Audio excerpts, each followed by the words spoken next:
Saya Dianwadi dengan NIM 2010 124 100 13. Pada kesempatan ini saya akan mempresentasikan hasil review saya yang saya berjudul perbandingan neural network untuk prediksi energi listrik. Studi kasus ini membandingkan dua model, yaitu Recurrent Neural Network atau RNN dan Backpropagation Neural Network atau BPNN.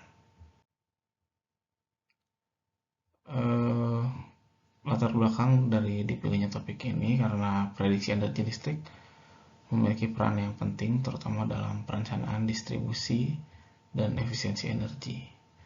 Dengan meningkatnya kompleksitas data energi, metode machine learning juga semakin relevan untuk digunakan. Pada review ini saya akan membandingkan dua metode, yaitu RNN dan BPNN, untuk memahami keunggulan dan kekurangannya dalam memprediksi energi listrik. Tujuan akhirnya adalah memilih metode yang paling sesuai dengan kebutuhan prediksi. Paper pertama berjudul Prediksi Penggunaan Energi Listrik menggunakan algoritma Recurrent Neural Network, ditulis oleh Baswir dari Telkom. Metode yang digunakan itu Recurrent Neural Network dengan konfigurasi satu blok RNN yang memiliki 32 neuron, ditambah satu dense layer dengan 8 neuron. Optimizer yang digunakan adalah Adam dengan learning rate 0,001. Model ini dilatih selama 100 iterasi. Dataset yang digunakan adalah data konsumsi energi listrik harian dan bulanan dari laboratorium AISMA. Hasilnya menunjukkan nilai mean absolute error sebesar 0,621, mean square error sebesar 1,125, dan R square sebesar 72%.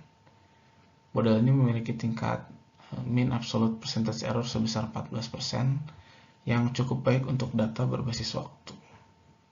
Kesimpulan dari paper ini adalah bahwa RNN efektif digunakan untuk memprediksi data konsumsi energi yang bersifat berurutan.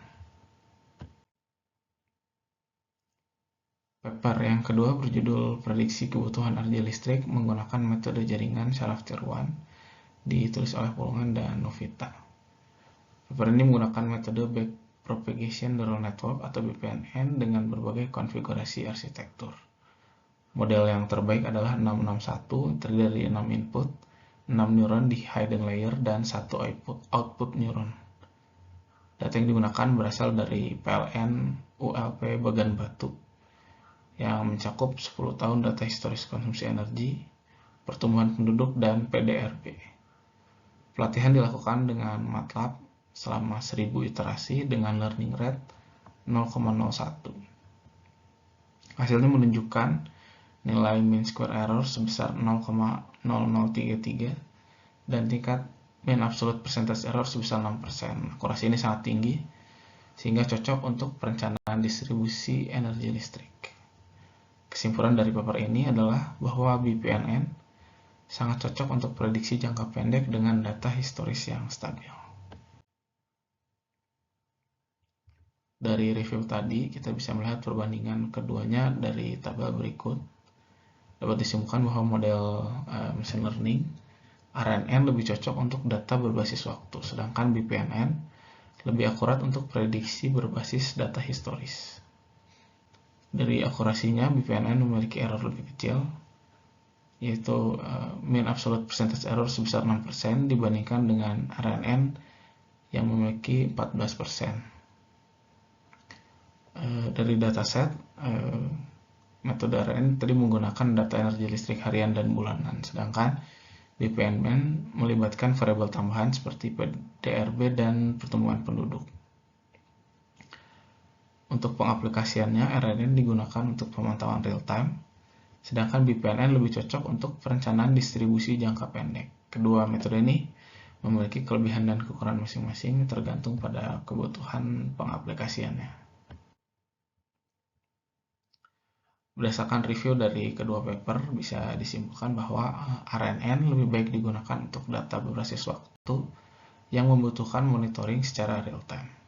Sedangkan BPNN unggul dalam hal akurasi untuk prediksi jangka pendek, terutama dengan data historis yang kompleks. Rekomendasi dalam menggunakan RNN untuk aplikasi pemantauan energi seperti dashboard real time, dan BPNN untuk perencanaan distribusi energi listrik. terlampir referensi dari kedua paper yang sudah direview. Terima kasih atas perhatiannya. Salam.